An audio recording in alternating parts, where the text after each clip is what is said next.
O problema da hipertensão arterial é que ela é uma doença silenciosa, tá? É uma doença, na fase inicial, na maioria das vezes, ela não tem alteração nenhuma. Não vai ter sintomatologia nenhuma.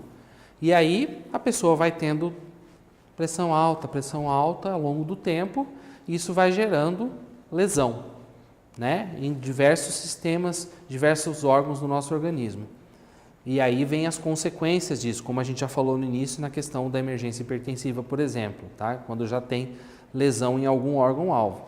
A hipertensão arterial é uma doença que acomete aí mais de 10% da população mundial e de controle fácil, desde que a pessoa faça o tratamento, né? Tratamento disponível amplamente aí na rede pública e na rede privada, mas que ainda existe muito tratamento irregular ou falta de tratamento porque as pessoas não sentem nada. Esse que é o problema principal, tá? Um estrago danado, né? Ela se associa a distúrbios metabólicos, alterações funcionais e estruturais de órgãos-alvo, como eu já falei, sendo agravada pela presença de outros fatores de risco. Já vimos uns aqui hoje: dislipidemia, obesidade, intolerância à glicose, diabetes, uso de álcool, cigarro, né, o tabagismo. São todos fatores que, associados, potencializam a destruição de órgãos e sistemas pela pressão arterial, tá? Ou pela hipertensão arterial. Bom, evidentemente que quanto mais velha a pessoa, maior a chance de ter hipertensão arterial. Qual é o mecanismo principal que leva ao aumento da pressão arterial com o avanço da idade? Qual é o mecanismo que leva a isso? As artérias vão perdendo a elasticidade, né? Pelo depósito de cálcio, pelo depósito de placas de gordura, né?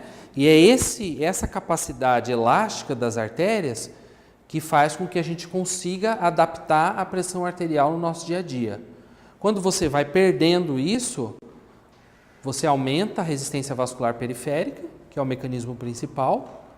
O coração precisa fazer um esforço maior contrátil para poder fazer a ejeção do mesmo volume de sangue, e aí você começa a aumentar a pressão. Resistência vascular aumentada, aumento de força do coração, aumenta a pressão, tá? Esse é o mecanismo principal, né?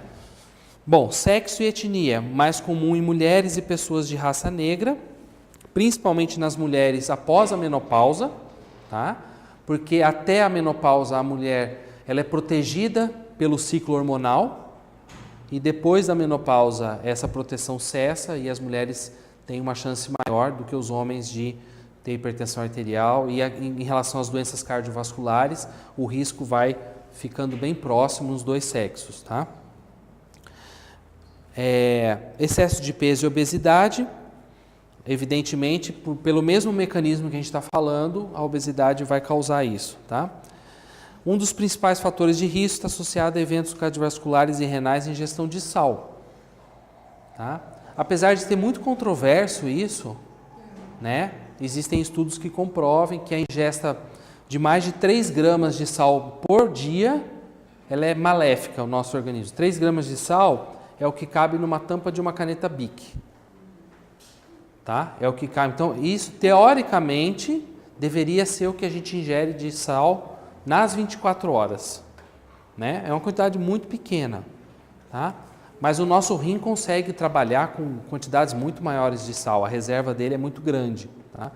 Mas a maioria dos consensos ainda fala isso, tá? Apesar de ser bastante questionável essa questão do sal. O fato é que, quer seja em hospital, quer seja em ambulatório, consultório, a gente sempre orienta, né, na terapia não medicamentosa, a diminuição da ingesta de sal. Tá? Não está naquela lista, mas o tabagismo é muito importante. Tem estudos que mostram que eles fazem a medição da pressão arterial enquanto a pessoa fuma um cigarro, é quase que imediato o aumento da pressão arterial à medida que vai inalando e vai fumando, inalando a fumaça do cigarro. Como é que a gente faz o diagnóstico, como é que a gente classifica, né?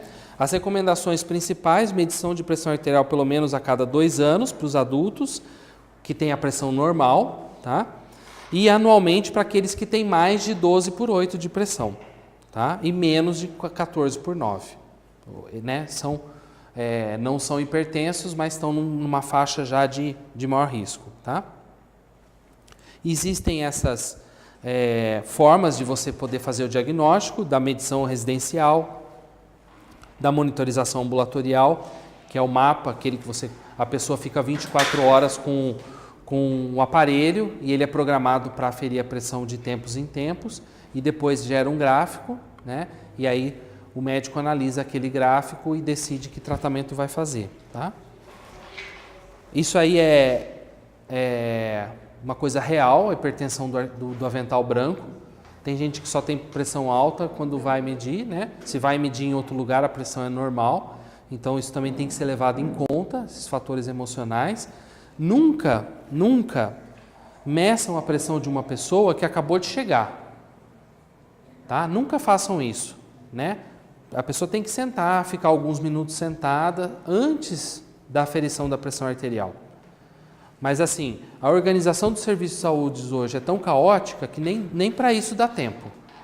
Isso mesmo no privado, no público, é tudo igual. Então a pessoa senta, é produção em série, né? A triagem, a pessoa senta, já mede a pressão, já coloca o termômetro, já vê a oximetria e tal, tudo ao mesmo tempo, né? Então não dá tempo de ter uma acomodação da pressão arterial. Então a gente pode até acabar superestimando os valores que a gente está encontrando, principalmente nos serviços de saúde, tá? E essa questão é muito importante, tá? Bom, a classificação, a gente falou um pouquinho no início, né? Aqueles valores que estão intermediários, né? É uma pré-hipertensão, lá entre 121 e 139 de sistólica e 81 e 89 de diastólica. É importante lembrar que se houver alguma divergência, você considera sempre o maior valor. Tá? Por exemplo, a pessoa tem a pressão 125/95. Você vai considerar a que está mais alta, 95, para classificar. Estou falando em termos de classificação. Tá? Você considera sempre o que está mais alto. Se a pessoa tem a pressão, vamos pegar o inverso, 145/70, é o 145. Tá? É sempre o que está mais alto para você classificar nos estágios aqui. Tá? Porque nem sempre a pressão vai seguir o padrãozinho que está aqui na tabela. Tá? E nos idosos existe uma coisa que vocês vão ver que é bastante frequente. Por causa da aterosclerose, os idosos têm mais hipertensão sistólica. Às vezes tem a diastólica normal e tem a sistólica lá 150, 170. Tá? Por quê? Por causa do enrijecimento da parede das artérias. Esse mecanismo que é mais, lógico, muito mais prevalente no idoso. Tá? Então, estágio 1, de 140 a 159 de sistólica, 90 a 99 de diastólica, 160 a 179 para o estágio 2, que foi a questão do início da aula, e 100 a 109 a diastólica. E o estágio 3, acima de 180 para a sistólica e acima de 110. Gente, isso aqui tem que saber de cor.